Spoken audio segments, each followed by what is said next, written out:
Farm Conference. My name's Danny Adams. I'm the Senior Assistant for Small Farms at the Wayne County Extension Office, so I work in Southern Kentucky. I'd like to introduce our speaker today is Dr. Ray Smith. He's the forage specialist at the University of Kentucky, and he's going to be talking to us about managing tall fescue and preparing to frost seed our clovers, maybe this spring or later winter or something. So that's all. Just welcome Dr. Smith. Great, thanks so much. I'm just checking my my voice, so I'm pretty good here. You all can hear fine. This is also being recorded, so I'll try to stick close to here. Hey, thank you for coming today, and those of you that are listening to the recording. As I was introduced, we'll talk some about tall fescue, the benefits and some of the issues with that, and then talk about preparing for frost seeding. So I first wanted to give a couple of highlights. One is our University of Kentucky Forages website. So any type of forage information, our goal is to have that available for you. And I just Google UK Forages to get to that.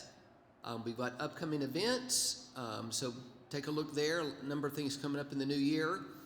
We've also got a monthly newsletter that you can sign up for. Go into this website and you get that in your email box once a month. Just click on there, or you can go actually look at past issues as well. And then each of these tabs, these photos, we have, if you click on one of those, you get to a list of several videos and 20 or more publications on each of those topics. So I encourage you to go to that. Now the next slide, this is actually a conference from last year, and I'm showing it for two reasons.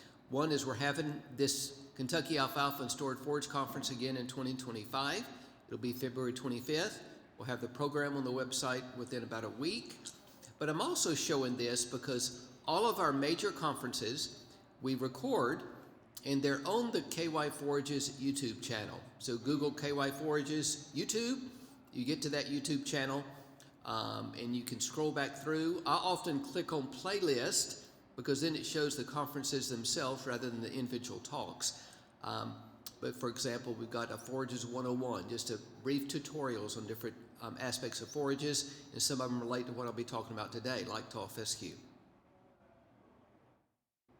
So tall fescue is a grass that occurs on about 5 million acres in Kentucky, about 35 million acres in the eastern U.S., so an extremely important grass, an extremely well-adapted grass, very important for holding the soil down, very important for cattle production. There are some issues with tall fescue, but there's many ways to deal with fescue and use it productively on your farm. One of the best ways to use tall fescue is letting it grow through the fall of the year and then grazing that growth. I stopped in McDonald's in Lawrenceburg on the way up here. I don't think they had done it on purpose, but they had grown some stockpile tall fescue. In fact, there's about an acre there that sure would be nice to somebody to get out there and graze. So very high quality. It's one of the grasses that will maintain itself the best or hold up the best into the winter, even with freezing and thawing, even with rain and even with snow. A number of our grasses, and especially things like clover, just kind of fall apart and then have really no value. But tall fescue holds up, and we say stockpiling because in essence we're meaning letting it grow, and then it's stockpiled for later use. It's the same way as making hay, but you're not having to go to all the trouble to make hay.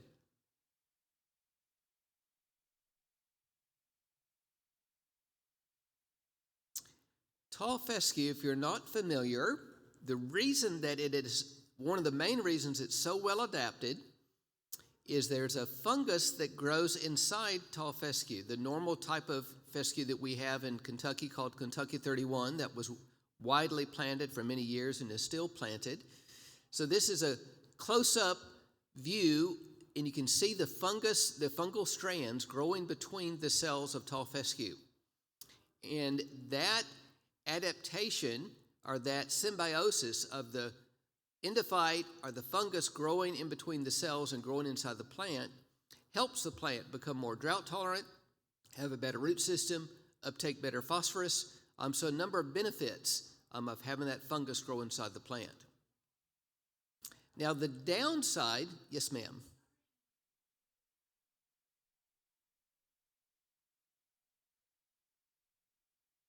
That's right. So the endophyte, and that's a good lead-in. The question was about horses and the effect with them grazing fescue. The endophyte itself is not an issue for livestock, but the endophyte produces toxins. The main one is called ergovaline. And this shows the distribution of ergovaline through the year, with the highest concentrations in the spring and early summer, typically drop in the middle of the summer when it's dry and the fescue is not growing as well, and pick up a bit again in the fall. So if you've got a pregnant mare in the last trimester, they're very sensitive to levels of ergovaline 200 parts per billion and higher. And you notice in the spring of the year, we're way over 200 parts per billion. And so you really want to keep a close eye if you've got a late-term pregnant mare that's grazing a pasture that has any significant amount of tall fescue in it. I'll talk about some of the solutions to that with cattle, but also with horses as we move through. Now, one of the major problems with the tall fescue and particularly the ergovaline in the tall fescue is it's a vasoconstrictor.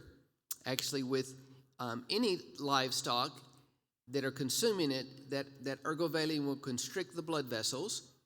And this is an ultrasound.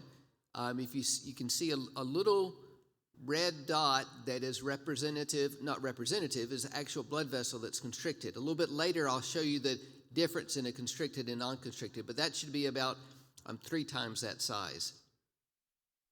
So obviously, animals are going to have issues if their blood vessels are constricted. One of the big issues with cattle is they mainly dissipate heat by getting blood flow to the surface.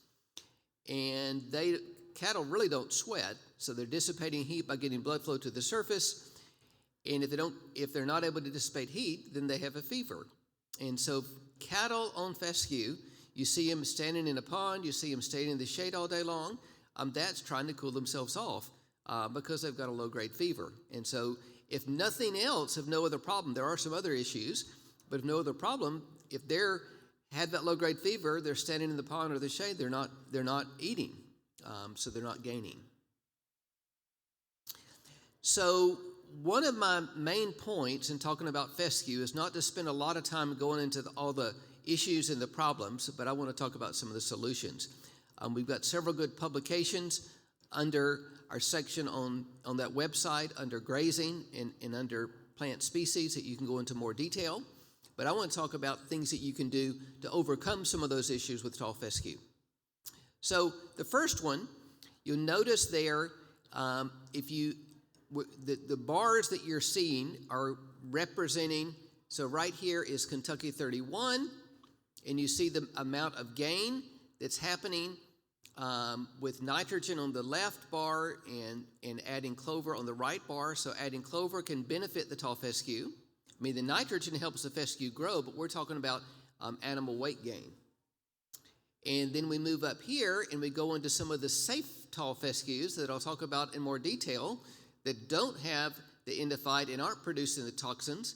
And you get a benefit of weight gain just because of that type of fescue, but you get an even greater benefit if you add clover.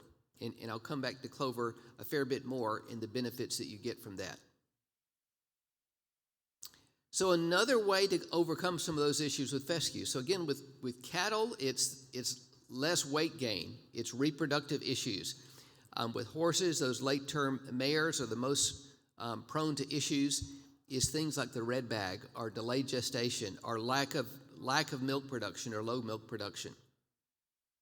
So any way to dilute the fescue so that the animals are eating less fescue gives a benefit. And so the weight gain is under a pound per day with steers. You see here with what we call the E+ or endophyte infected tall fescue. If you add any warm season grass, in this case it's Sudan grass, we've got several tenths of a pound increase in average daily gain. Then you go with a fescue that's safe, a non-toxic fescue. You get an even greater weight gain.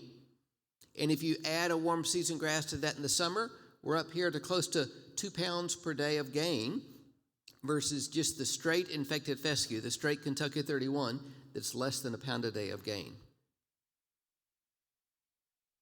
Okay, a very easy thing that anyone can do if they have fescue, in particular if they're seeing issues in their animals, is clip the tall fescue seed heads, because the highest levels of that toxin, that ergovaline, are in the stem and the seed heads. That's one of the reasons that you have that spike there in the spring when the seed heads are coming out. And so either keeping grazing so that the seed heads are kept down, or actually going out there and clipping the seed heads, whether that's taking a hay cutting when the seed heads are coming out, or just clipping after grazing. Now, let me explain a little bit more, and I mentioned it already, about the ergovaline, or that toxin inside the plant. So I mentioned already that it can be high in the stem and the seed head. Fortunately, the lowest levels are in the leafy part of the plant. So this is a 500 part per billion. That would be an issue for a late-term broodmare, but cattle can handle up to about 500 parts per billion without too much issues. But you get into the stem and the seed head, you're getting over 1,000 parts per billion, so a pretty high dose of that toxin.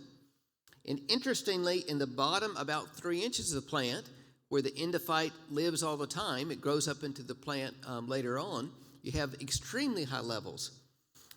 So I've had people that have pregnant mares that are grazing pastures, and they say, well, I'm trying to limit the fescue, so I'm grazing really close to the ground so that there's not much out there. They're actually getting an even higher dose by grazing close to the ground. With cattle, obviously you don't want to overgraze because the pasture's not going to do as well. Again, you may be getting a higher dose.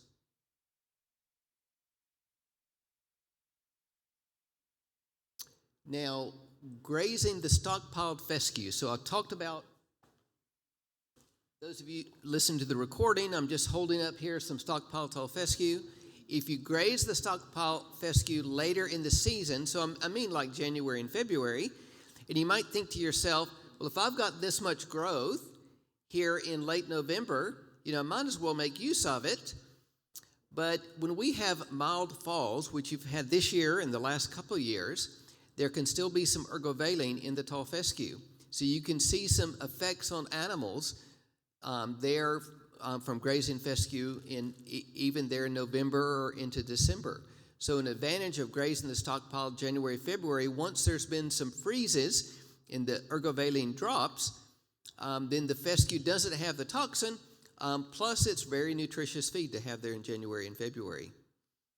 And so just showing the amount of decrease in that ergovaline going through the winter. Here's some data from Missouri, 2 different years, dropping from 500 down to less than 100. And in the second year, the drop happened even earlier. And if someone else has often asked me, well, how do I know how much ergovaline I might have? The veterinary diagnostic lab in Lexington that UK runs, they can test ergovaline if you really want to find out an exact amount. For the typical producer, you're looking at your animals and you're looking at what's happening. You're looking at the rate of gain. You're looking at symptoms of animals. If we had a warm spell in October and animals were on pasture and they were in the shade or in the water in October, that would probably mean they have those issues because they shouldn't be in the shade or in the water when you get into the cooler months of the year. So a few other solutions that I'll mention. So one of those solutions is just giving some supplemental feed.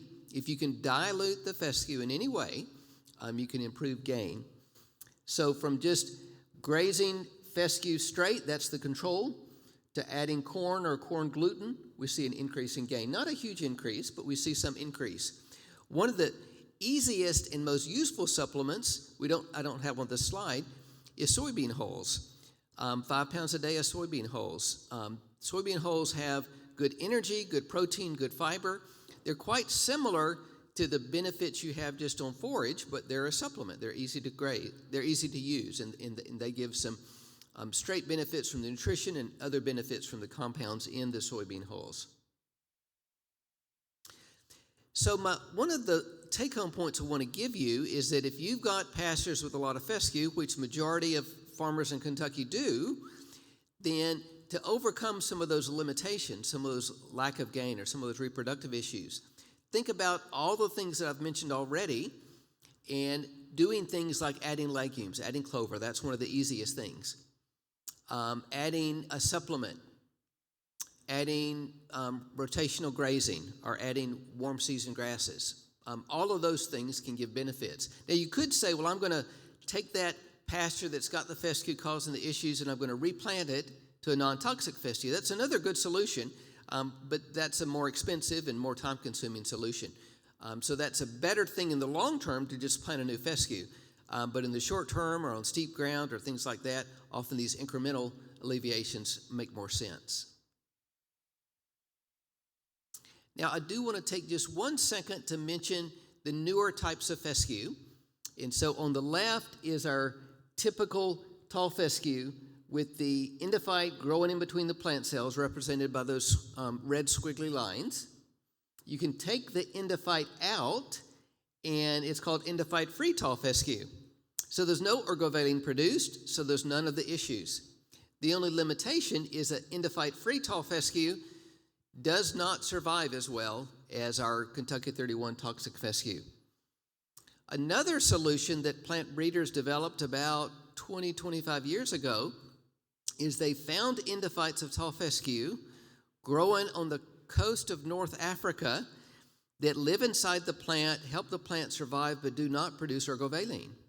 And so those plant breeders developed techniques to put those newer endophytes or novel endophytes into the tall fescues that we have in the U.S., in the eastern U.S.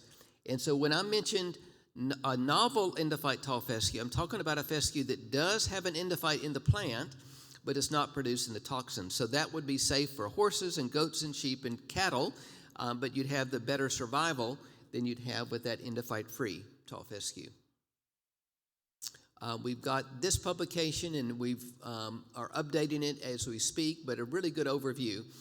And when I mentioned at the beginning that our forage website that I still think is very useful, but it would take several clicks to go through and find this fescue publication by going just straight to the website. But if you type in fescue toxicosis, University of Kentucky, this publication will probably pop up. That's often the way that I end up letting Google or other search engines find publications for me. Now I want to shift gears a little bit and talk about, I'm going to talk about clover in a second, but I want to give just a couple of tips on other things to be thinking about this time of the year and as we move into the winter and the spring. So weeds are species of opportunity. So they're growing where there's some kind of problem. Typically it's bare ground. And I want to mention or encourage you, if you've got weed issues, yes, herbicides can be useful, and I'm going to give a couple of examples. But if you can improve your soil fertility, if you can make sure you've got good ground cover, good grazing management, you're not overgrazing, you're rotating your animals, that's one of the best ways to control weeds. But often we get some real problem weeds that we do need to think about herbicides, or at least that option. So there's a really good publication called Broadleaf Weeds of Kentucky Pastures. It's just a 2-page publication. On the front it shows these photos. On the back it shows a list of the products that can be used and a list of the weeds themselves. So here's a bit more of a close-up of this. And for those of you that might be in organic production, this is a publication that can still be useful because it gives the option of mowing and which of the weeds that can be controlled by mowing. I won't talk a lot about that today. I'll just mention that there's weeds that even right now, even in the next week, if you've got problems with something like buttercup, you've seen that in recent years. So we've got buttercup right here. And then if you scroll over, you can see the times of the year to spray buttercup, February, March, and also the type of products that can be used. And fortunately, buttercup can be a real problem because the animals do not like it. If they tend to start grazing, it can cause digestive issues, blisters in the mouth, things like that. But very simple herbicide applications like 2,4-D will control buttercup. The problem with buttercup is it germinates pretty well all winter long, is whenever there's a warm spell. And so you might have some now, but if you spray, you're going to have more come up later on. So that's why we say to wait to February, March. Other weeds, a spray right now. We've got some weather. Typically to spray a herbicide, if you've got temperatures that are 50 or above and not below freezing or not much below freezing is a window that you can spray. And so we've got some windows still this time of year. So if you look on that chart, you've got some of the weeds that say it's okay to spray in the fall or the spring, then you can still do an application.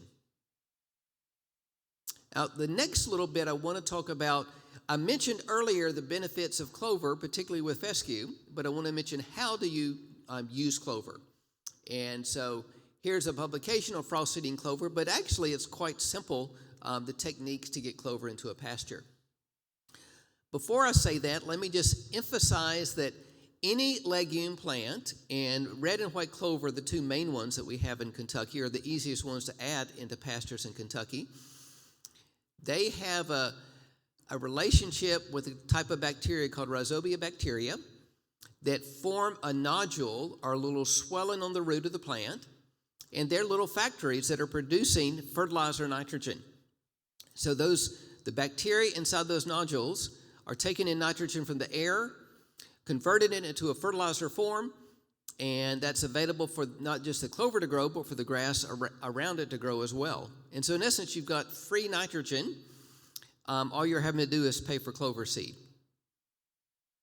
And if you get 25 or more % legumes, then typically you don't need nitrogen applications to boost the growth. So you've not only got the quality benefit of that for the animal, but you've got the free nitrogen. Now, again, talking about frost seeding clover, getting clover into pastures. So soil sampling, great time of the year now to soil sample. Find out if you need to add some lime to increase the pH, or you need to add a bit of phosphorus or potassium. You don't need to add nitrogen because clover is making its own nitrogen. But it's important to have pH at the correct level, have the phosphorus and potassium for the clover to be able to survive. So apply lime if it's needed. That makes a huge difference in the clover not only establishing, but thriving and having good survival. In grass and clover, typically we're talking about trying to get the pH at 6 or higher. So to increase the odds of actually getting the clover established, there's a few simple things. You want to remove or reduce the amount of plant residue. Not a lot of growth there because you're trying to get the clover seed to hit the soil so that it will grow. You need adequate freeze-thaw cycles. We're talking about frost-seeding clover. You're talking about letting the soil, when it freezes, it kind of honeycombs, letting that happen so that when it thaws and you have the freeze-thaw cycles, the clover seed is actually buried.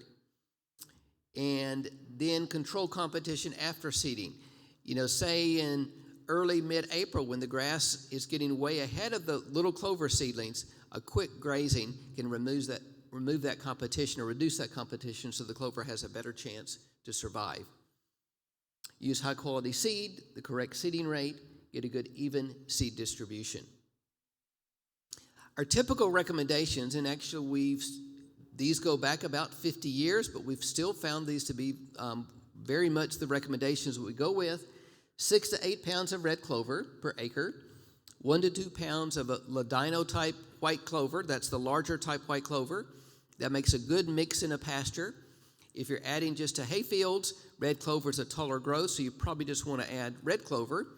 Then if you've got really poor ground, very low pH, maybe steep slopes, you can't get lime on it, then annual Lespedeza will also do well on those slopes. So some people mix all three together. Some on that poor ground would just be adding the annual Lespedeza. So this is what I'm talking about, the freezing action causing honeycombing. We've all seen that if you think about walking over soil and it kind of crunches under our feet in the winter. Distributed here some clover seed that is coated So it's the blue seed, and it's fallen down in between those honeycombs. During the day when this soil thaws, then that soil will fall back on top of the seed. So you're getting a natural reseeding happen, or natural seeding or establishment happening through frost seeding.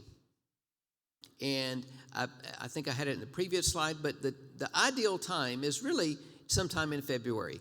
I typically tell people to shoot for mid-February because we want several weeks of that potential frost action or freezing action at night to get the seed buried. The frost seeding in February does not work as well for grasses because they tend to stay on top of this honeycomb soil with being light and fluffy, but the clover seed works quite well. So when I talk about grazing close, I'm rarely going to tell you to graze close, but in the case of preparing things to frost seed, you don't want a lot of cover or competition for the clover. And a good illustration of this is a demonstration that we did at our quicksand research station several years ago. In the strip there that has the red clover that's doing so well, we mowed that close and we actually removed the clippings, the same thing as you would do with close grazing. The strips beside it, one of them we mowed, the other one we just left the material there and frost seeded on top of it, and we had very little clover establishment because there was so much competition from the grass.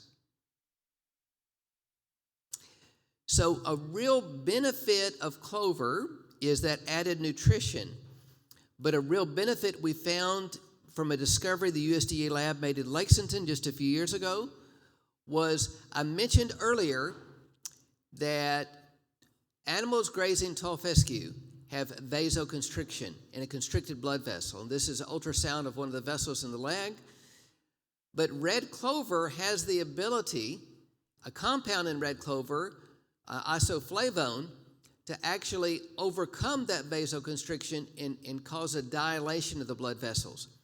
And so animals that are grazing fescue, their blood vessels are constricted a week after they've been put onto a new pasture that has fescue, but also has a third or so red clovers in the mixture. Their vessels come back to almost the normal size. This discovery, interestingly, was made from the fact that red clover supplements have been used to treat high blood pressure in people because it causes that vasodilation. So again, I mentioned this publication kind of goes through the how-to with frost seeding. Okay, for a few minutes, okay. So anytime that you're seeding, it's important to use good varieties. Regionally adapted, adapted to the soils that you have on your farm, and adapted to Kentucky. And we've got a publication we put out every year. This is the 2023 version. We'll have the 2024 from our testing from this past year out in just a few weeks. Again, you could go through our website and look for Forage Variety Test. You could just type in this name, even just part of this name, the long-term summary of Kentucky Forage Variety Trials. And it's got a listing of all of our testing, a summary of all of our testing over the last 20 years. And so if you go to this, and you're not going to, those in the room aren't going to be able to read this, but you've got a list on the left of the varieties, and then you've got on the far right-hand side how those varieties have done over time. And so an example down here is a variety of white clover that has done 116% of average. So 100% is average. So if you look at this chart and you see 100 next to a variety, then that's average. So that's better than below average. But you'd like to choose varieties that are above 100%, above average. So if you're trying to decide varieties, don't go based on price first, go based on their performance. And then if you find two that have done well above average, then sure, go with the one that's lower priced. So in frost seeding clover, buy varieties that are improved. We've got an older variety that's been around for a long time called Kinlan that still performs well. The limitation is there's a lot of things sold as Kinlan that really aren't that. So you want to make sure that you buy certified Kinlan, meaning that it has a blue tag on the bag guaranteeing that it is that product. Now, one of the last things I want to mention is a couple of things related to how you're managing your pastures right now, this fall, going into early winter. And so on the left, you see a plug of sod from a pasture that was rested all winter long. And then on the right, you see a pasture that was grazed all winter long. And normally we might think to ourselves, well, why rest that pasture all winter? The grass isn't growing, I might as well make use of it. And yeah, if it's stockpiled, you've got the fescue growing up, it does make sense to make use of it. But let me give you an example of the disadvantage of grazing all winter long. So we're showing this was brought into the greenhouse, and after these two conditions, being rested, being grazed, and this is the growth after 6 days on these two represented pastures, after 9 days, after 15 days. Dramatic differences in the amount of regrowth. So think about this in terms of that pasture rested all winter long, even though you might, some people could say, well, I've wasted some forage because it was out there, they didn't graze it. But you've got a pasture that's going to respond quicker in the spring. It's going to give you 2 or 3 weeks earlier growth in the spring. The one on the left, much less growth. Plus the one on the left has some weeds growing up because of being grazed so close, some of the winter annual weeds were able to get started. Now, I'm encouraging you to rest pastures over the winter, but you remember I also encouraged you a few slides ago to actually be able to frost seed clover into some of your pastures, and in that case, you want to graze close.